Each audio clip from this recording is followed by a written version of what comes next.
আমরা আল্লাহ তাআলা যে আমাদেরকে কোরআনের মাহফিলে বসাইছেন, এজন্য আমরা খুশি না বেজার? বসাইছেন কে? আল্লাহ। এজন্য সকলে মিলে সেই মহান আল্লাহ রাব্বুল আলামিনের দরবারে বিনয় অবনত চিত্তে, শ্রদ্ধা জড়িত কণ্ঠে, হৃদয়ের সবটুকু আবেগ, শরীরের সবটুকু শক্তি, হৃদয়ের সবটুকু ভক্তি দিয়ে সমস্বরে আওয়াজ করে জীবনের শ্রেষ্ঠ শুকরিয়ার ঘণ্টাটা আরশে আজিমে পৌঁছাই দেয়। আওয়াজ করে বলি আলহামদুলিল্লাহ, আরো জোরে বলি আলহামদুলিল্লাহ। তারই সাথে সাথে লক্ষ কোটি দুরূদ আর সালাম বিশ্ব মানবতার মুক্তির দিশারি, নির্যাতিত মানবতার নবী, বঞ্চিত মানবতার নবী, শ্রেষ্ঠ নবী এবং শেষ নবী জনাবে মুহাম্মদুর রাসূলুল্লাহ, মুহাব্বতে পড়ি সাল্লাল্লাহু আলাইহি ওয়াসাল্লাম। আমরা মুহাম্মদ সাল্লাল্লাহু আলাইহি ওয়াসাল্লামের উম্মত হয়ে খুশি না বেজার? কোন নবীর উম্মত আমরা? নবী মুহাম্মদুর রাসূলুল্লাহ সাল্লাল্লাহু আলাইহি ওয়াসাল্লাম। সেই নবীর উম্মত হয়ে আল্লাহ তাআলা আমাদেরকে কত ধন্য করেছেন। আমরা ওই নবীর উম্মত হওয়ার জন্য আল্লাহ তাআলার কাছে কেউ বলছিলাম? কেউ কিন্তু আমরা বলি নাই, বলছিলাম? কিন্তু আল্লাহ রাব্বুল আলামিন এই নবীর উম্মতের ওসিলায় সমস্ত উম্মতরা আমাদের আগে আসছে না? কিয়ামতের কঠিন মুসিবতের দিন, হিসাব নিকাশের পরে যখন মানুষ জান্নাতে যাবে, কোন নবীর উম্মত আগে জান্নাতে যাবে? শেষ নবীর উম্মত আমার আপনার নবী মুহাম্মদুর রাসূলুল্লাহ সাল্লাল্লাহু আলাইহি ওয়াসাল্লামের বদৌলতে আল্লাহ তাআলা আমাদেরকে এই সম্মান দিয়েছেন যে আমাদেরকে অন্যান্য নবীদের আগেই জান্নাত দিবেন। জোরে কোন সুবহানাল্লাহ। তখন আল্লাহ রাব্বুল আলামিন এই উম্মতকে জান্নাতে দিবেন, অন্য মানুষের লাভ হবে না। হ্যাঁ, অন্য নবীরা আল্লাহর কাছে দরখাস্ত করবে, আল্লাহ আমরা আসছি আগে, আমরা আসছি আগে, আমাদের হায়াত অনেক বেশি ছিল। হায়াত কি ছিল? অনেক বেশি ছিল। আমাদের পূর্বের নবীদের কোন নবীর বয়স 1000 বছর, কোন নবীর বয়স 950 বছর, কারোর বয়স 350 বছর। এরকম করে যত নবী আর উম্মতরা আসছে সবার বয়স তুলনামূলক আমাদের চেয়ে বেশি ছিল না কম ছিল? কি ছিল? বেশি ছিল। এই বেশির কথা দাবি করে বলবে, আল্লাহ আজকে তোমার এই বিচার আমরা মানি না। যারা আসলো পরে হায়াত কম, হায়াত কম, তারা কিভাবে আগে জান্নাতে যাবে? অথচ আমার নবী সর্বপ্রথম নবী আদম, এরপরে সর্বপ্রথম রাসূল হলো নূহ। এই সব নবী বলে ঈসা রূহুল্লাহ, ইব্রাহিম খলিলুল্লাহ, মুসা কালিমুল্লাহ, এমন করে নবীদের পরিচয় দিয়ে দাবি করবে, আল্লাহ আমরাই তো জান্নাতে যাওয়ার অধিকার আমাদের বেশি আছে। কোন সুবাদে, কোন কারণে আপনি আমাদেরকে পরে শেষ নবীর উম্মত হায়াত অল্প, এরা আগে জান্নাতে যাবে জানতে চাই। আল্লাহ বলবেন, ও আমার বান্দারা শুনে নাও, জেনে নাও, যদিও আমার নবী শেষে আসছে, তোমাদের নবী আগে আসছে, তোমরা আগে আসছো, আমার নবীর উম্মত পরে আসছে, তারপরেও শুনে নাও, জেনে নাও, আমার এই শেষ নবী মুহাম্মদুর রাসূলুল্লাহকে যদি আমি দুনিয়ায় না পাঠাইতাম, তোমার আদমও তৈরি হতো না, তোমার নবী নূহ তৈরি হতো না, ঈসা তৈরি হতো না, মুসা তৈরি হতো না, ইব্রাহিম খলিল তৈরি হতো না। যদিও তোমরা আগে আসছো, কিন্তু আমার শেষ নবীর ওসিলায় তোমরা আসছো। জোরে কোন সুবহানাল্লাহ। শুধু তাই না, আর তোমরা আগে আসছো, তোমাদের হায়াত বেশি, আমার নবীর শেষ নবী আমার হাবিবের হায়াত, উম্মতের হায়াত কম। এজন্য তোমরা যে হিংসা করছো, তোমাদের 400 বছর, 1000 বছর, 950 বছর, 300 বছর, 100 বছর, 200 বছর হায়াতে আমল করেছো, এর থেকেও বেশি আমল আমার হাবিবের উম্মত যারা সর্বশেষে আসছে হায়াত কম, এদের নেকি তোমাদের তুলনায় বেশি।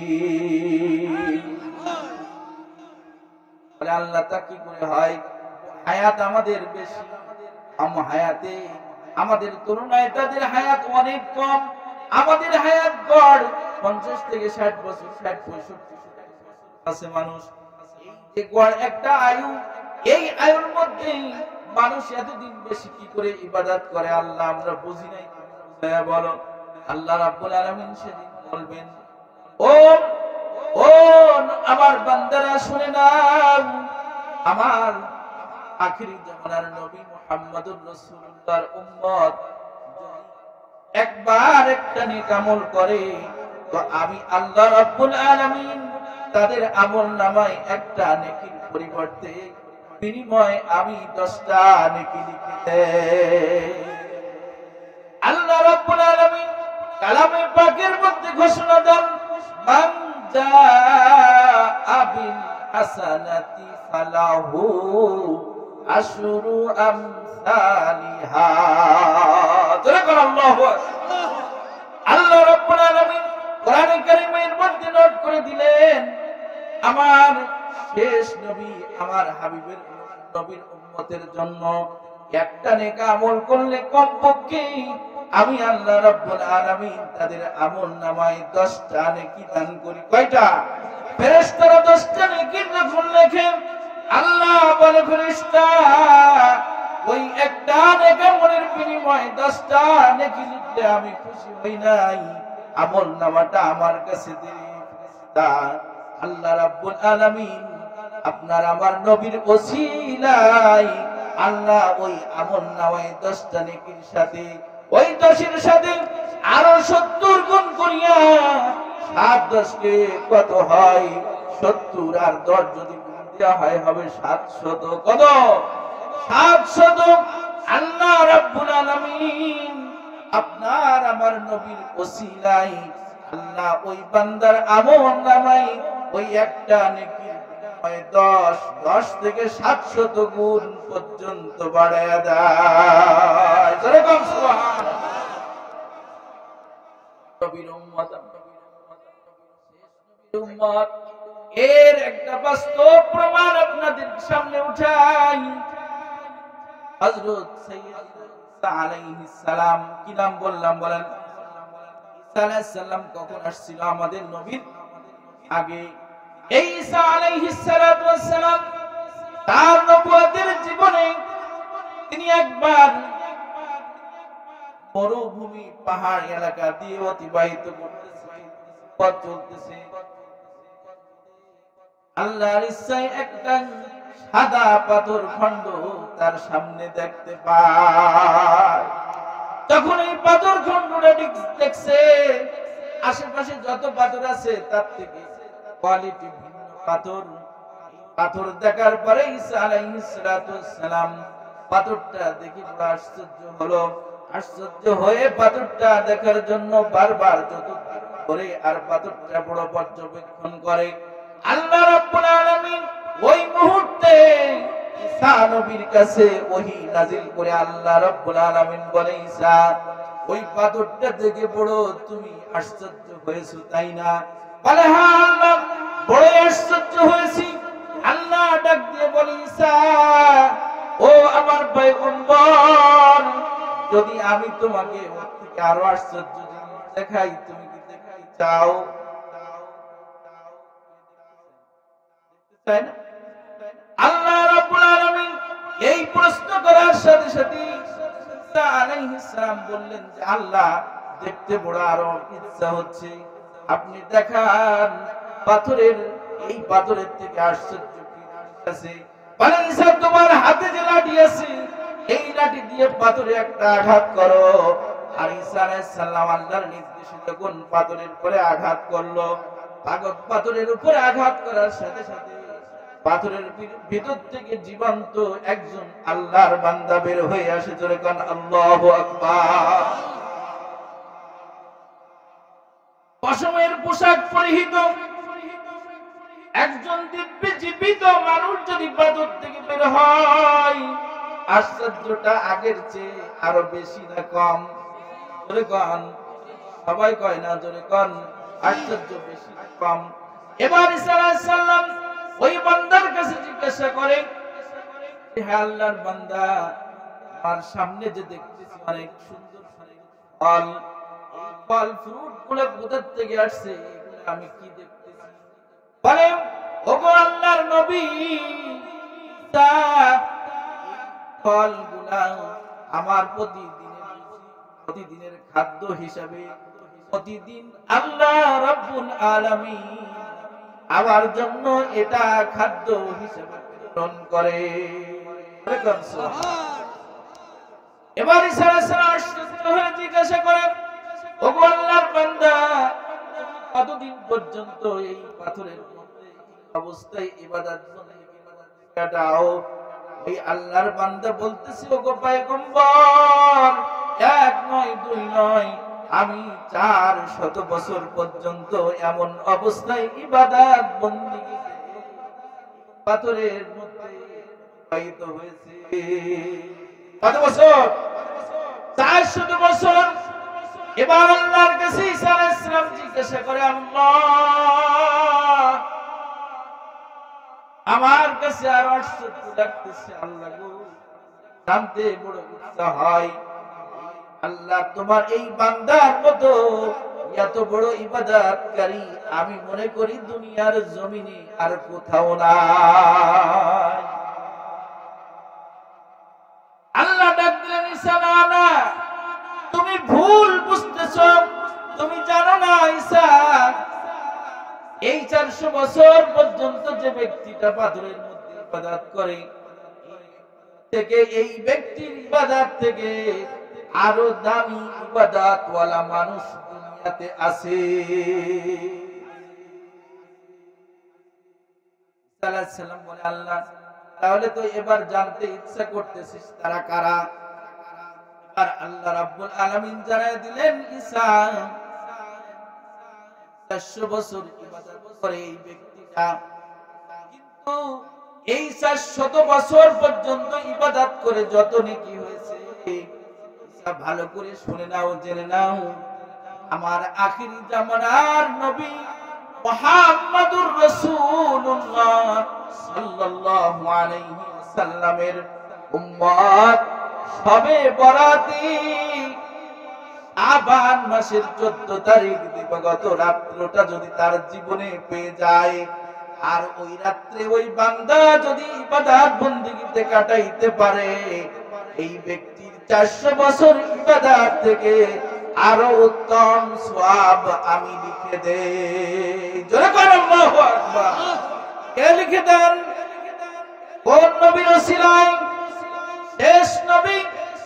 এই নবীর ওসিলায় আল্লাহ রাব্বুল আলামিন আমাদেরকে এত সম্মান দিয়েছেন।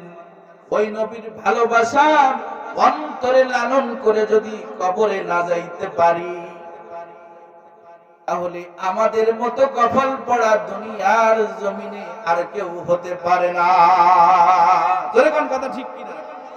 সম্মানিত ভাইরা আমার, আমি যে আয়াতটা তিলাওয়াত করেছি, আয়াতটা সূরাতুল আনকাবুতের 45 নম্বর আয়াত। কত নম্বর আয়াত বললাম?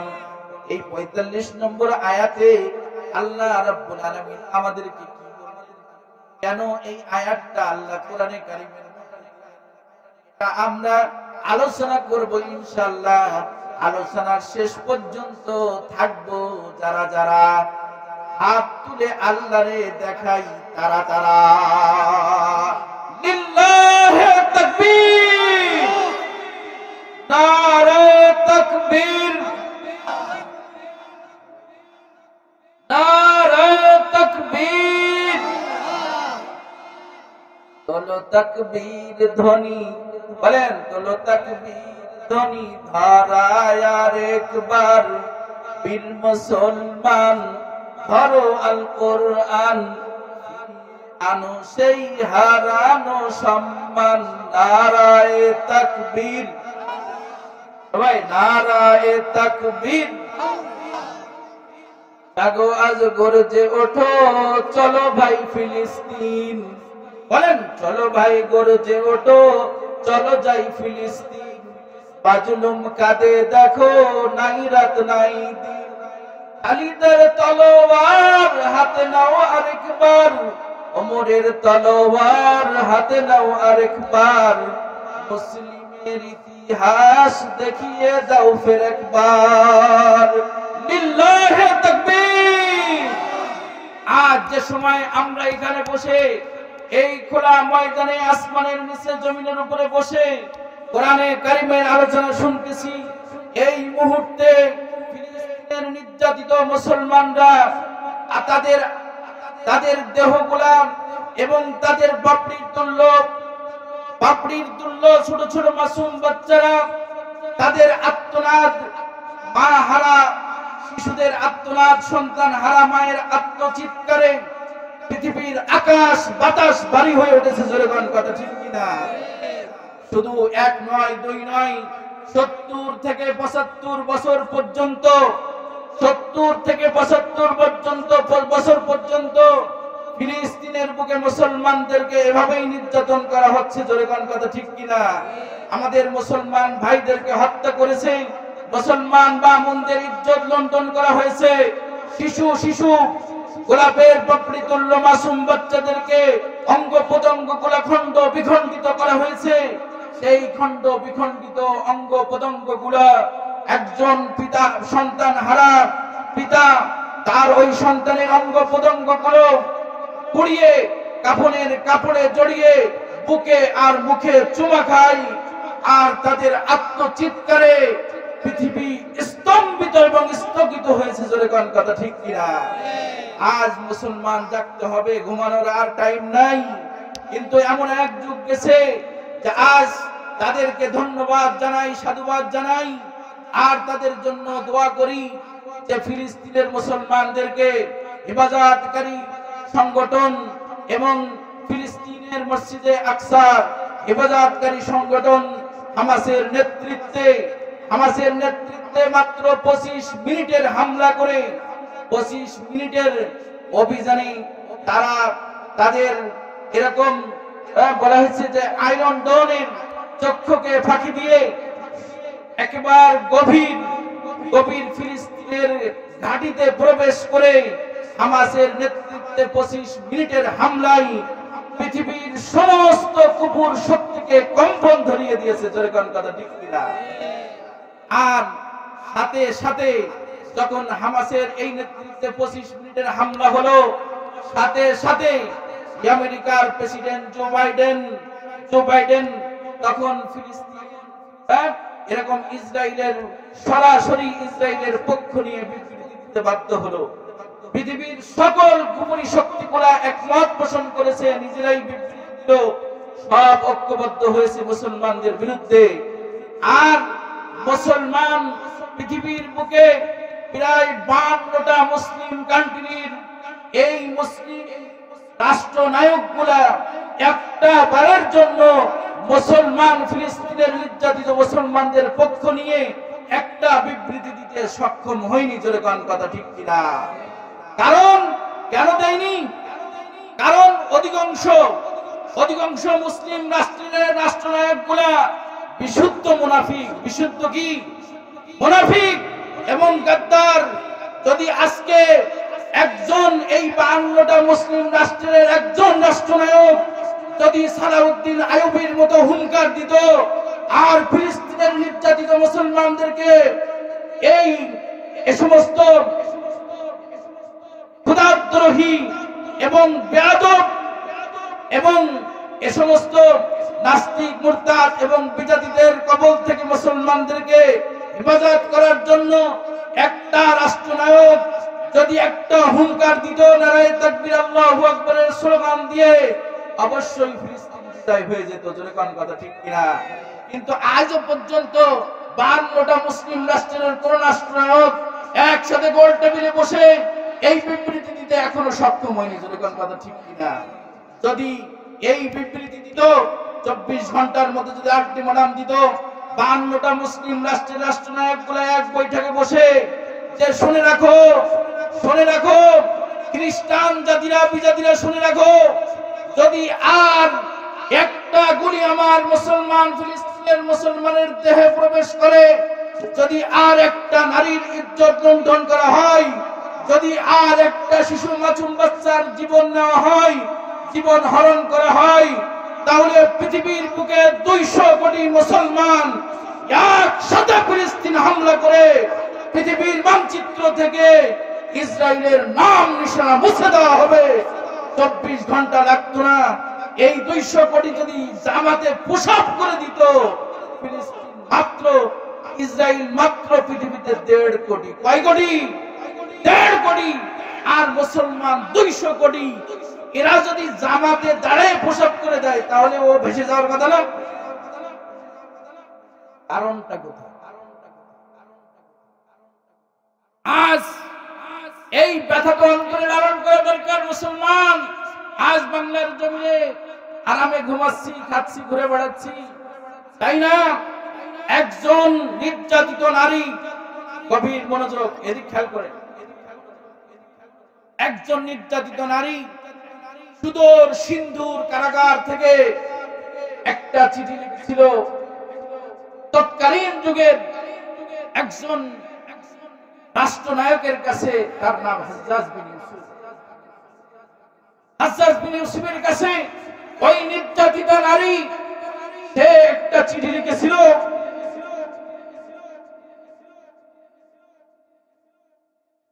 চোখের পানি ধরে রাখা যায় না। বলছিল যে আমি একজন মুসলিম নারী, আজ আমাদের এই কারাগারের মধ্যে পশুর মতো আমাদের উপরে এ সমস্ত পশ্চিমা কুত্তাগুলো আমাদের উপরে পশুর মতো আমাদের উপরে হামলে পড়ে। যদি একজন মুসলিম নারীর, মুসলিম বোনের যদি তোমার দরদ থাকে, তাহলে আমাদেরকে এখান থেকে উদ্ধার করে নিয়ে যাও। সেদিন হাজ্জাজ বিন ইউসুফের নেতৃত্বে মুহাম্মদ বিন কাসেমকে মাত্র 17 বছরের, কয় বছর? 17 বছরের যুবক মুহাম্মদ বিন কাসেমের নেতৃত্বে সুদূর সিন্ধু বিজয় হয়েছিল। আজ এ জাতীয় একজন মুহাম্মদ বিন কাসেম চাই, একজন তারেক বিন জিয়াদ চাই, যে তারেক বিন জিয়াদের নেতৃত্বে ভূমধ্য সাগর পাড়ি দিয়ে সুদূর এসপিএন জয় করে 800 বছর পর্যন্ত মুসলিমরা এসপিএন শাসন করেছে। সেই একজন তারেক বিন জিয়াদের বড়ই অভাব। আজ পৃথিবীতে 200 কোটি মুসলমান আছে বটে, কিন্তু একজন তারেক বিন জিয়াদ নাই, একজন মুহাম্মদ বিন কাসেম নাই, একজন সাদ বিন আবি ওয়াক্কাস নাই। যে সাদ বিন আবি ওয়াক্কাস, তার নেতৃত্বে সুদূর টাইগ্রিস নদীর খরস্রোত পাড়ি দিয়ে সুদূর আমেরিকা জয় করেছিল সাদ বিন আবি ওয়াক্কাস। জোরে কোন আল্লাহ। এরকম কি কেউ তৈরি হবে না? আজ মুসলমানের বড়ই দুর্দিন। আজকে যে দেশে তাকাবেন সে দেশে মুসলিম নির্যাতিত। জোরে কোন কথা ঠিক কিনা? কিন্তু মুসলমান এর রক্ত বড় তিতা রক্ত। মুসলমানদের রক্ত কি বড় তিতাই। এই রক্ত নিয়ে কেউ শান্তিতে থাকতে পারেনি। তার প্রমাণ বার্মা। মিস্টার সুসি এখনো সে খুশিতে। জোরে কোন কথা ঠিক কিনা? খুশি কোথায় এখন? খুশি এখন খুশিতে। খুশি বোঝেন? আমাদের এদিকে খুশি বলে হলো মুরগি, হাঁস মুরগি থাকে না যাতে, এটা আপনাকে কি বলে? তো খুশি এখন কোথায়? কোয়ারে বন্ধি। মুসলমানের রক্ত বড় তিতা রক্ত। আর এখন বিজাতি বিজাতি বেঁধে গেছে, তাই না? বার্মায় যুদ্ধ চলতেছে না নিজেরা, এখন পাড়ায় পাড়ায় বেঁধে গেছে। দেখো কেমন মজা লাগে তখন রোহিঙ্গাদের উপরে নির্যাতন করেছে, মুসলিম নারীদেরকে বেইজ্জতি করেছে, অপমানিত, লাঞ্ছিত, বঞ্চিত করেছে, মুসলিমদের ঘর বাড়ি জ্বালিয়েছে। সেদিন বড় হাসি লাগছিল না? এখন সারা বিশ্ব থেকে তার হাসি। সম্মানিত ভাইরা আমার, আমি ছোট মানুষ, এর একটা সলিউশন এবং কারণ আমি নির্ণয় করেছি। সেই আয়াতটাই আমি তেলাওয়াত করেছি। আজ যদিও আমরা মুসলমান, আমাদের আদম শরীফে মুসলমান লেখা আছে, কিন্তু মুসলমানের কোয়ালিটি ঠিক নাই। এজন্য আল্লাহ রাব্বুল আলামিন কোরআনে কারীমের মধ্যে দুইটা কর্মসূচি দিয়েছে। এই দুইটা কর্মসূচি যদি কেউ বাস্তবায়ন করতে পারে, ইনশাআল্লাহ ইনশাআল্লাহ ইনশাআল্লাহ কোন জাতি তাদেরকে পরাস্ত করতে পারবে না। আপনারা কারা কারা শুনবেন দুহা তুলে দেখেন, সবাই আল্লাহু আকবার বলেন, আল্লাহু আকবার, আল্লাহু আকবার। আল্লাহ তাআলা কবুল করে বলেন আমিন।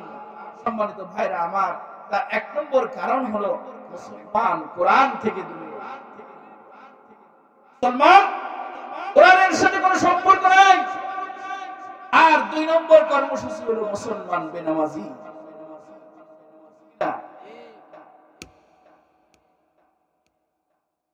এজন্য আজকে থেকে প্রতিজ্ঞা করব আমরা, জনাব মুহাম্মদুর রাসূলুল্লাহ সাল্লাল্লাহু আলাইহি ওয়াসাল্লাম মক্কার বুকে যখন নবুয়ত প্রাপ্ত হলেন, মুহাম্মদুর রাসূলুল্লাহ সাল্লাল্লাহু আলাইহি ওয়াসাল্লাম তখন কালিমার দাওয়াত দিতেছেন। কোরআন নাযিল হচ্ছে মুহাম্মাদের উপরে। কোরআন নাযিল হয়, মুহাম্মদ সাল্লাল্লাহু আলাইহি ওয়াসাল্লাম কোরআনে পাকের তেলাওয়াত করে করে মানুষের কাছে দাওয়াত দেয়। যেই মুহাম্মাদের তেলাওয়াত শুনতো সেই কালিমা পড়ে মুসলমান হয়ে যেত। আল্লাহু আকবার। যেই কালিমা, যেই মুহাম্মাদের কোরআন শুনতো ওই ব্যক্তি সাথে সাথে কালিমা পড়ে মুহাম্মদ সাল্লাল্লাহু আলাইহি ওয়াসাল্লামের হাতে মুসলমান হয়ে যেত। কারণ কোরআনটা এমন এক কোরআন, আল্লাহ রাব্বুল আলামিন জানায় দিয়েছেন, وَإِذَا تُلِيَتْ عَلَيْهِمْ آيَاتُهُ زَادَتْهُمْ إِيمَانًا। আল্লাহু আকবার বলেন। কারণ তাদের পরে যখন কোরআন নাযিল করে পড়া হয়, তাদের সামনে যখন কোরআন তেলাওয়াত করা হয়, তখন তাদের ঈমান সাথে সাথে বেড়ে যায়।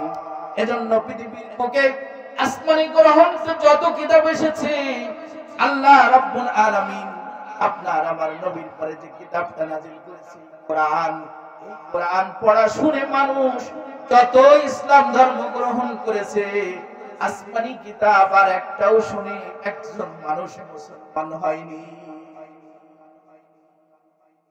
এই কোরআন কত বড় সম্পদ! আল্লাহর হাবিব 1400 বছর আগে বলে গেছেন, আল কোরআন ওয়াহাব্বু ইলাল্লাহ। আল্লাহর কাছে কোরআনটা এতই প্রিয়, মিনাস সামাওয়াতি ওয়াল আরদ, আসমান জমিন থেকে আল্লাহর কাছে কোরআনটা দামি। ওয়ামান ফিহা, আসমান জমিন এ দুভয়ের মাঝে যা কিছু আছে এর থেকেও দামি আল্লাহর কালাম। কারণ এটা হলো আল্লাহর কালাম। কার কালাম? আল্লাহর কালাম। আল্লাহর নবী বলে গেছি, তাবাররুক বিল কোরআন, কোরআন দ্বারা তোমরা বরকত অর্জন করো। ফাইন্নাহু কালামুল্লাহ, কেননা সেটা হলো আল্লাহর কথা। কার কথা? যদি কোনো ব্যক্তি কোরআন তেলাওয়াত করে, তাহলে কেমন যেন সে আল্লাহর সাথে কথা বলে। আল্লাহু আকবার বলে।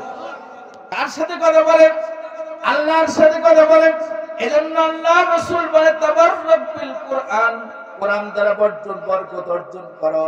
আজকে মুসলমানের ঘরে কোনো বরকত নাই, মুসলমানের জীবনে কোনো বরকত নাই, মুসলমানের ব্যবসার জীবনে কোনো বরকত নাই, মুসলমানের চাষবাস ক্ষেত খামারায় কোনো বরকত নাই। জোরে কোন কথা ঠিক কিনা? কারণ মুসলমানদের জীবনে কোরআন নাই।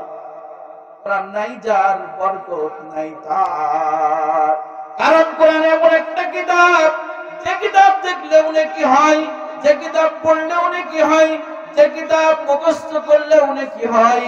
যে কোরআনকে যদি কেউ মুখস্থ করে, কোরআন তাকে হাফেজের দান করে, তারে হাফেজে কোরআন কয়। যেরকম কথা ঠিক কিনা?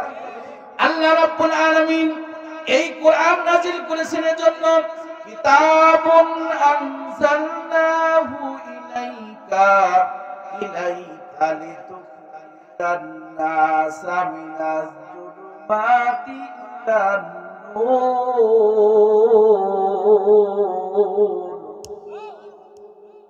سورة الله أكبر আল্লাহ রাব্বুল আলামিন বলেন হে নবী আপনার উপর আমি কোরআন নাযিল করেছি এজন্য যাতে মানুষকে আপনি অন্ধকার থেকে আলোর দিকে বের করে নিয়ে যাবেন মানবের দাসত্ব থেকে আল্লাহর গোলামীর দিকে নিয়ে যাবেন অশান্তির জীবন থেকে শান্তির জীবনে নিয়ে যাবেন বরকতের জীবন থেকে বরকতময় জীবনের দিকে নিয়ে যাবেন আল্লাহর নাফরমানির জীবন থেকে আল্লাহর অবাধ্যতার ভিতর থেকে বের করে আল্লাহর গোলামীর জীবনের দিকে নিয়ে যাবেন আর এই কোরআন তার ভিতরে থাকবে সে কোনদিন হইতে পারে না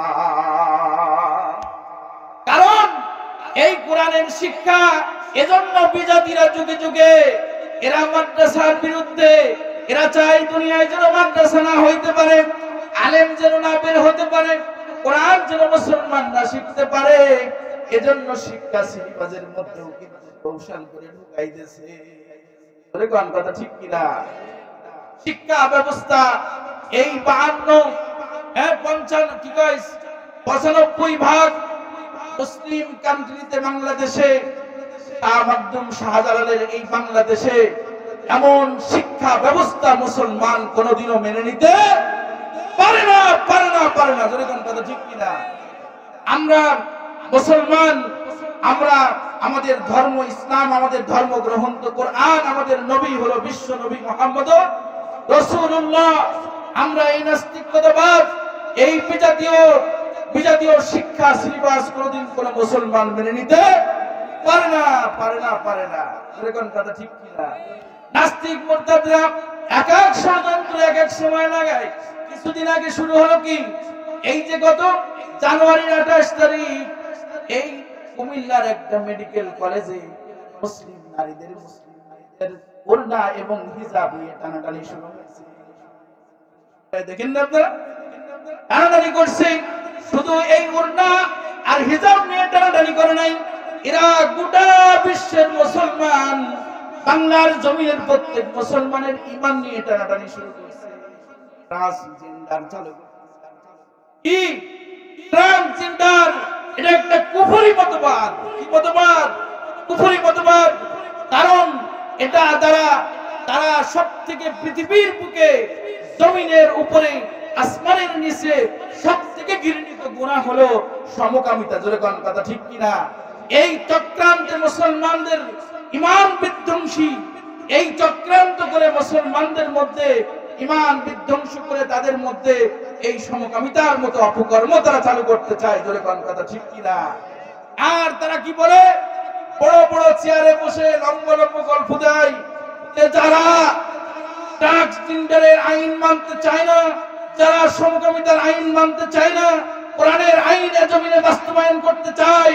তারা আফগানিস্তান চলে যাক তারা ফিলিস্তিন চলে যাক তারা পাকিস্তান চলে যাক মনে হয় কেমন যেন এদেশটা তাদের বাপদাদাদের কামাই আর মুসলমান সব এদেশে তাদের ঘর ধরে কথা বলেন ঠিক এ সমস্ত নাস্তিক মুরতাদদেরকে জানিয়ে দিতে চাই বাংলার জমিনে এই শাহ মাকদুম শাহপরান এবং শাহজালালের এই বাংলাদেশে তোমার মতো মুরগি সুরার কোন জায়গা বাংলার জমিনে হবে না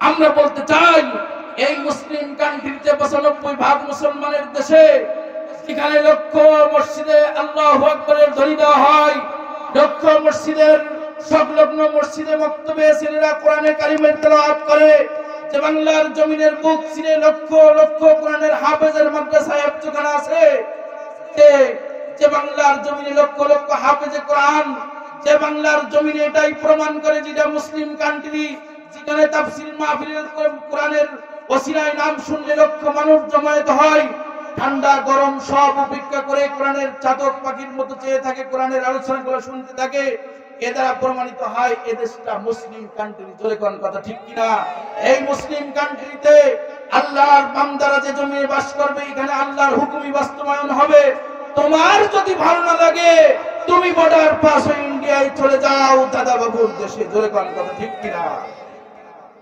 কথা পরিষ্কার। এই জন্য মুসলমান, আমি বলতে চাই, বঙ্গবন্ধুর জবানে জবান মিলিয়ে, কথায় কথা মিলিয়ে, এজন্য মুসলমান জাগতে হবে। ঘরে ঘরে কোরআনের দুর্গ গড়ে তোলো, ঘরে ঘরে কোরআনের আওয়াজ চালু করে দাও। বিজাতিরা এমনি দূর হয়ে যাবে, কারণ অন্ধকার দূর করার জন্য লাঠি আর বন্দুক, লাঠি সোটা এগুলো মিছিল মিটিং করে অন্ধকার দূর হয় না। জোরে কোন কথা ঠিক কিনা? অন্ধকার দূর হওয়ার জন্য সহজ বুদ্ধি আলো জ্বালাই দাও।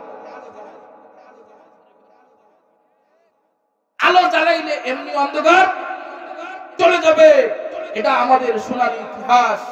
সোনালী ইতিহাস এটাই যে যখন মানুষের কাছে কোরআন ছিল তখন তখন মুসলমান একজন মুসলমানকে, কারণ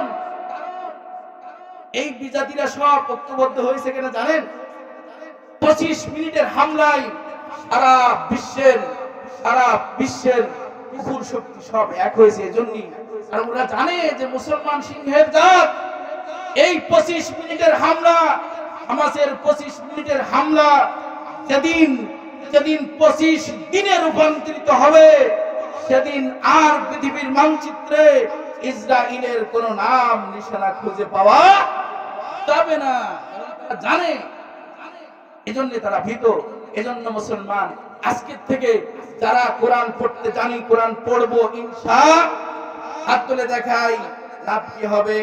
আল্লাহর নবী, আপনার আল্লাহ কবুল করুক, আল্লাহর নবী মুহাম্মদুর রাসূলুল্লাহ আর সাহাবী হযরত আবু হুরায়রাকে ডাক দিয়ে বলে, ইয়া আবা হুরায়রা তাআল্লামিল কুরআন ওয়া আল্লিমহুন নাস। আবু হুরায়রা, কোরআন শেখো এবং কোরআন পড়ো এবং মানুষকে পড়াও, মানুষকে শেখাও। লা ইয়াসালু কাযালিক, এটা বন্ধ করবা না। কোরআন শিখবা, শিখাবা, পড়বা, পড়াবা। হাত্তা ইয়াতিয়াকাল মাউত, যেমন কি তোমার মৃত্যু এসে যায়, অর্থাৎ মৃত্যু পর্যন্ত। ফাইন আতাকাল মাউত, যদি তোমার কাছে মৃত্যু এসে যায়, ওয়া আনতা কাযালিক, তুমি কোরআন পড়ো বা পড়াও, এই অবস্থায় যদি তোমার মৃত্যু হয়, তাহলে যারাতিল কবরু, তোমার কবরটা, যারাতিল মালাইকাতু কবরাকা, আল্লাহ রাব্বুল আলামিন ওই বান্দার আমল, ওই বান্দার জন্য আল্লাহ রাব্বুল আলামিন ফেরেশতা পাঠায়া তার কবরটা জিয়ারত করবে। জোরে কোন আল্লাহু আকবার। কোরআন যারা পড়ে তাদের কবর তাওয়াফ করবে, জিয়ারত করবে কারা? আরো আওয়াজ করে বলেন কারা? ফেরেশতারা নেককার না গুনাহগার? নেককার না গুনাহগার? লা ইয়াসুনাল্লাহ, তারা আল্লাহর অবাধ্য কখনো হয় না। এরা যদি আপনার আমার কবরটা যদি জিয়ারত করে, তাওয়াফ করে, যেমন আল্লাহর ঘর বাইতুল্লাহ মানুষে তাওয়াফ করে, আর একজন কোরআনের তেলাওয়াতকারীর কবরটা জিয়ারত করবে ফেরেশতা। জোরে কোন আল্লাহু আকবার। এজন্য কোরআন পড়ার দরকার আছে না নাই? কোরআন এমন একটা কিতাব, যে কিতাবটা আল্লাহ রাব্বুল আলামিন আসমানি যত গ্রন্থ গেছে, একটাও গ্রন্থ কিন্তু ঠিক নাই। আছে? লম্বা কথা, কোরআনটা 1400 বছর আগে আপনার আমার নবী মুহাম্মদুর রাসূলুল্লাহ সূরা ফাতিহা যখন তেলাওয়াত করেছেন, ওই সময় কিন্তু ওয়ালাদ-দাল্লিন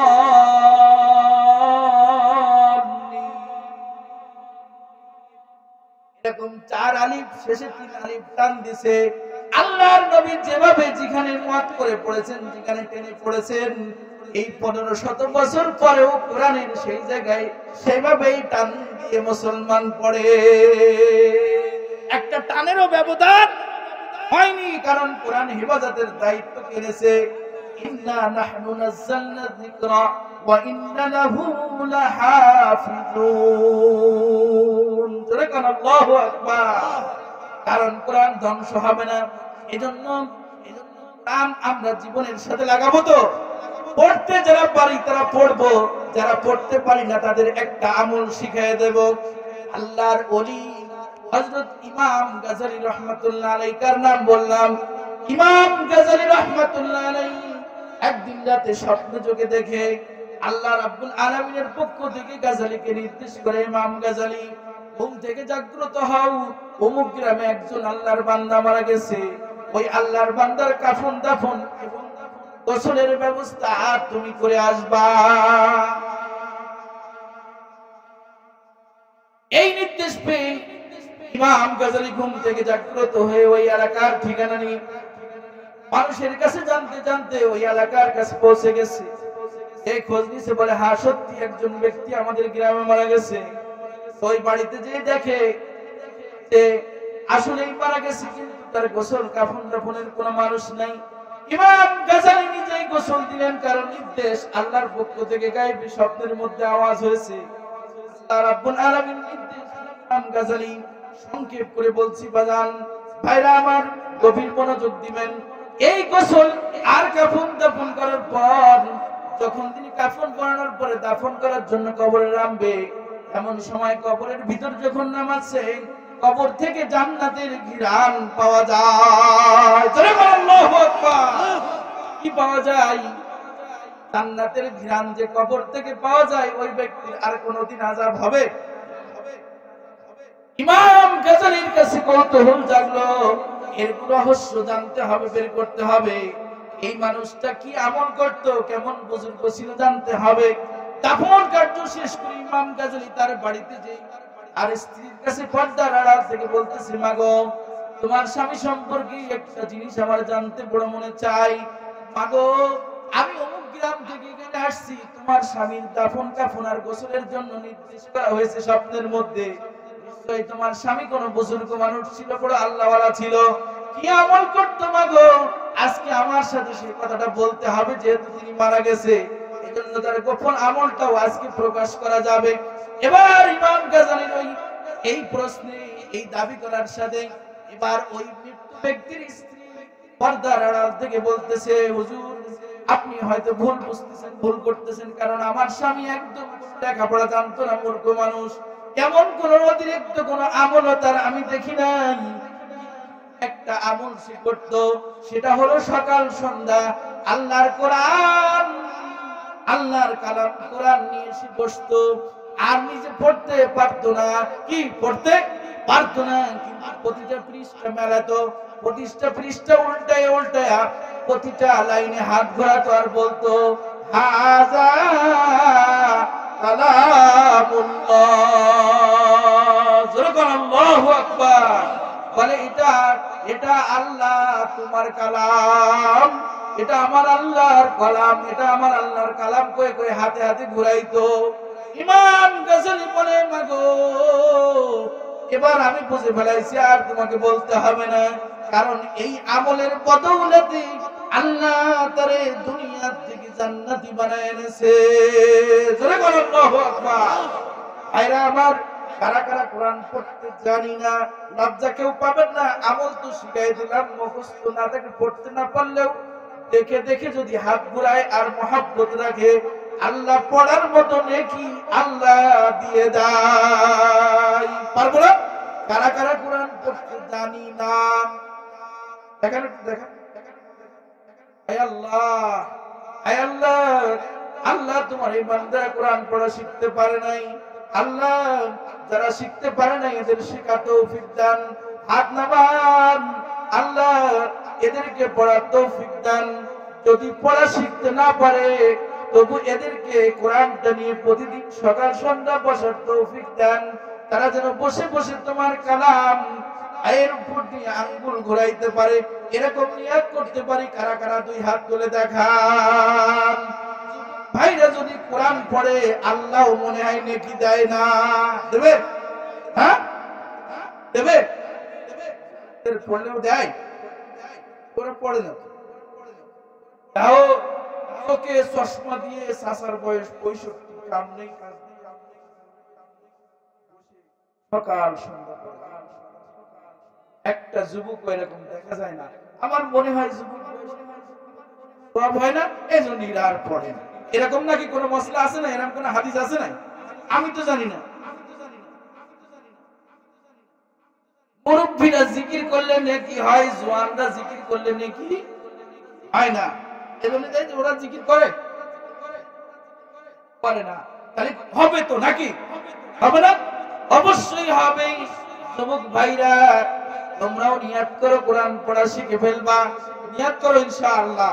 আল্লাহ তাআলা তৌফিক দান করে বলেন আমিন। তাহলে কোরআন পড়া আমরা শিখবো। যদি শিখতে না পারি তাহলে কমপক্ষে কোরআনটা নিয়ে আঙ্গুল ঘোরাবো তো ইনশাআল্লাহ। কোরআনের সাথে এই সম্পর্ক যদি আমরা করতে পারি তাহলে আল্লাহ রাব্বুল আলামিন আমাদের জীবনের অর্ধেক সংশোধন করে দেবে। কি করবে? অর্ধেক সংশোধন করে দেবে। আরেকটা কথা আমি বলছিলাম, সেটা হলো আরেকটা কর্মসূচি। কি দুটো বলছিলাম? আরেকটা কর্মসূচি হলো নামাজ। আল্লাহ রাব্বুল আলামিন বলেন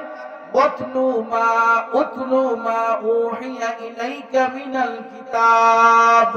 নবী হে আমার, আপনার পরে যে কিতাব নাযিল করেছি তা আপনি তেলাওয়াত করেন, পড়েন। নবীকে আল্লাহ যে কিতাব নাযিল করলেন, নবীর উপরে ওই নবীকেও কোরআন পড়ার জন্য আল্লাহ নির্দেশ করেছেন। জোরে কোন কথা ঠিক কিনা? আল্লাহ রাব্বুল আলামিন সাথে সাথে আরেকটা নির্দেশ করেছেন, ওয়াকিমিস সালাহ, নামাজ কায়েম করেন, নামাজ আদায় করেন। এই নামাজ কায়েম করলে কি লাভ হবে? আজকে আমি আপনাদের কাছে একটা বিবেকের কাছে প্রশ্ন করতে চাই, আগের যুগের থেকে এখন যুগটা আধুনিক নাকি আধুনিক না?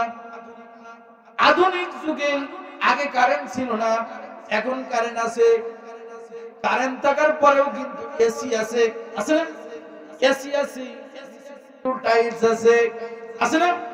দুনিয়ার বুকে এখন বর্তমান সময় আরো আল্লাহ কি জানি দেখাবে, আল্লাহই ভালো জানে। কত আরামায়েশ আমাদেরকে দেখাচ্ছে, কত প্রকার শান্তি সামগ্রী আমাদের কাছে থাকা সত্ত্বেও কোন মানুষের মনে কিন্তু শান্তি নাই। এসিতে ঘুমাই, এসিতে শুয়েও কিন্তু ঘুম আসে না। শুধু তাই না, কেন ঘুম আসে না? কারণ মানুষ সবাই আতঙ্কের মধ্যে। কার আতঙ্ক? কোন হিংস্র প্রাণীর না, কোন বিষাক্ত প্রাণীর না, একমাত্র মানুষ হলো আতঙ্কিত মানুষের। জোরে কোন কথা ঠিক কিনা? কিছু কিছু মানুষ রূপের হাইওয়ান জানোয়ার গুলো মানুষের মধ্যে ঘুরে বেড়াচ্ছে, এদের আতঙ্কে মানুষগুলা কিন্তু শান্তিতে নাই। এই শান্তি ফিরিয়ে আনার জন্য বাংলাদেশ সরকার ডিজিটাল নিরাপত্তা আইন জারি করেছে, হ্যাঁ তাই না? আর্মি, বিডিআর, পুলিশ, আনসার, কত রকম বাহিনী আছে না নাই? হ্যাঁ, সিআইডি, কত প্রকার আইন চালু করেছে মানুষকে নিরাপত্তার মধ্যে নিয়ে আসার জন্য, নিরাপত্তা দেবে জন্য। কিন্তু এরপরেও এরা যদিও সাময়িক ভাবে এত কিছু করে, সাময়িক ভাবে কোন একটা এলাকায়, কোন রাস্তাঘাটে, বাজারে সাময়িক সময়ে একটু নিরাপত্তা দিতে পারলেও গ্রামগঞ্জের মধ্যে কিন্তু নিরাপত্তা মোটেও দিতে পারেনি। কারণ তরিকাটা ঠিক নাই, তরিকাটা ভিন্ন। কারণ কোন ব্যক্তি যদি ৫ ওয়াক্ত নামাজ যদি নিয়ম অনুযায়ী পূর্ণ নিয়ম পালন করে যদি ৫ ওয়াক্ত নামাজ পড়ে, তাহলে ওই ব্যক্তির দ্বারা আর কোন অপরাধ সংগঠিত হতে পারে না। পারে? পারে না। যে সেটা আমার কথা না, সেটা আল্লাহর কথা। কার কথা? আল্লাহ রাব্বুল আলামিন বলেছেন, ইন্নাস সালাতা তানহা আনিল ফাহশাই ওয়াল মুনকার। নিশ্চয় নামাজ অশ্লীল অপকর্ম থেকে মানুষকে ফিরাইয়া দেয়। প্রত্যেক মানুষ যদি আজকে যদি একবার আমাদের ঘর থেকে পার্লামেন্ট পর্যন্ত সর্বশ্রেণী যদি ৫ ওয়াক্ত নামাজি হয়ে যেত, পূর্ণ নামাজি হয়ে যেত, তাহলে আর এখন রডের বদলে আর বাঁশ ঢোকানো ঘটনা শোনা যেত? হ্যাঁ, যাইতো না। ইরানের মাল চেয়ারম্যানের খাটের নিচে পাওয়া যাইতো না। আর বিধবা কাঠ মাইরে মেম্বার রাখাইতো না। আপনাকে মেম্বার না, কিন্তু আমাকে এলাকার মেম্বারের কথা। এই বিধবা কাঠ, এরপর কারেন্টের খুঁটি, এগুলো চেয়ারম্যান মেম্বার নেতারা মাইরে খাইতে পারতো না। ৫ ওয়াক্ত নামাজি যদি হয়ে যেত, আর পূর্ণ নামাজি যদি হয়ে যেত, এই ৫ ওয়াক্ত এবং পূর্ণ নামাজির দ্বারা কোন অপরাধ সংগঠিত হতে পারবে না।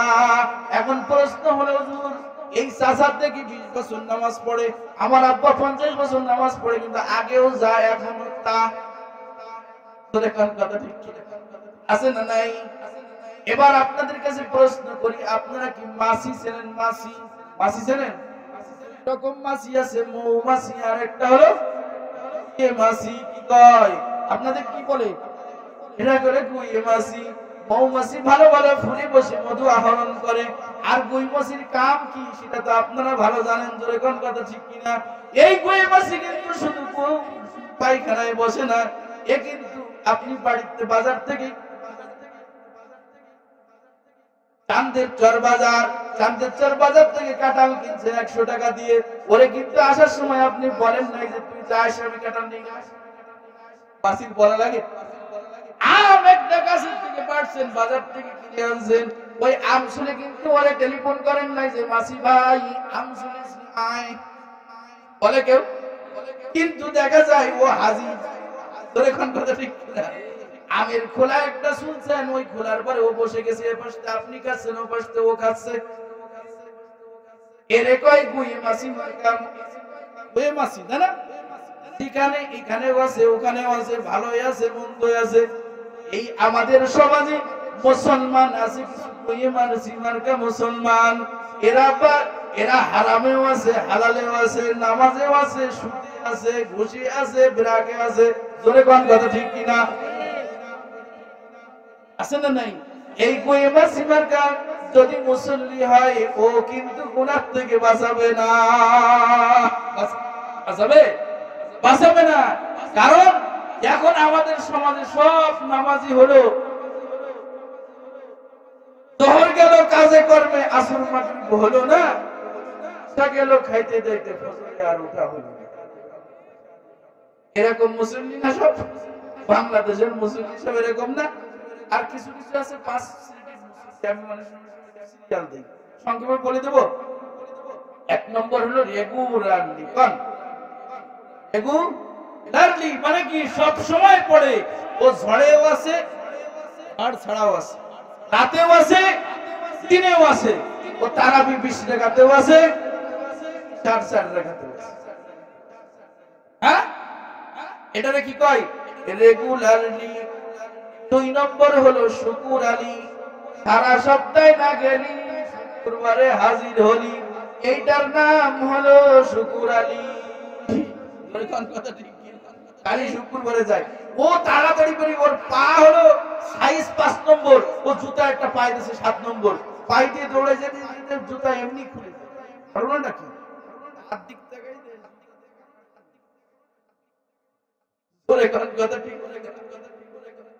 ও গেছে সবার পরে, বেরোইছে সবার আগে, এটার নাম শুকুর আলী। 3 নম্বরটা বলবো? হ্যাঁ থাকবে।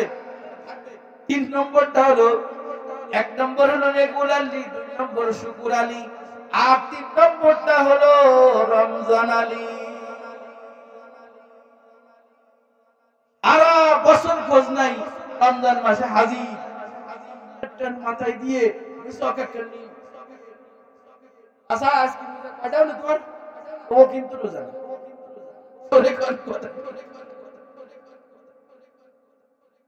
কি কথা ঠিক নেই? আপনারা বেজারান নাই? কারা কারা বেজারায় দেখি? 3 নম্বর হলো রমজান আলী। 4 নম্বর আর 5 নম্বরটা থাক, আজকে বললে হয়তো আপনারা খাইতে দেবেন না মনে হয় আজকে আবার। 4 নম্বরটা হলো ঈদ আলী, আর 5 নম্বরটা হলো সিজন। দেখবেন যে শুধু কিছু আছে ঈদের নামাজ, আর 5 নম্বরটা কি হয়? সিজনে নামাজ পড়ে। দেখবেন খালি থেকে আসসালামু আলাইকুম, আসসালামু আলাইকুম, আসসালামু আলাইকুম। ও এখানে পড়ছে, আসরের নামাজ এই জায়গায়ও পড়ে, ওই জায়গায়ও পড়ে। এখন নেতার কাছে জিজ্ঞেস করি, আপনি না আসরের নামাজ এই জায়গায় পড়লেন, আবার এটা কি পড়লেন? 4 রাকাত তো ওই জায়গায় 2 রাকাত আসেন না নাই? হ্যাঁ, সব সিজনে। আল্লাহ তাআলা এরকম নামাজ আমরা পড়ব না, অন্য নামাজের সাথে নামাজ পড়ব। ওষুধ ডাক্তার দিছে, আপনি ওষুধ খাওয়ার জন্য লিখছে যে আপনি ওষুধ সকালে এটা, দুপুরে এটা, রাতে এটা, আপনি যদি 3টে একবারে খান তাহলে ওষুধ রোগ সারবে? হ্যাঁ, একবারে কি দেখাবে? একবারে খেয়ে তুই খাইলে রোগ সারবে? সারবে না। নামাজও খালি পড়লে হবে না, নামাজ পড়ার নিয়ম জেনে নামাজ পড়তে হবে।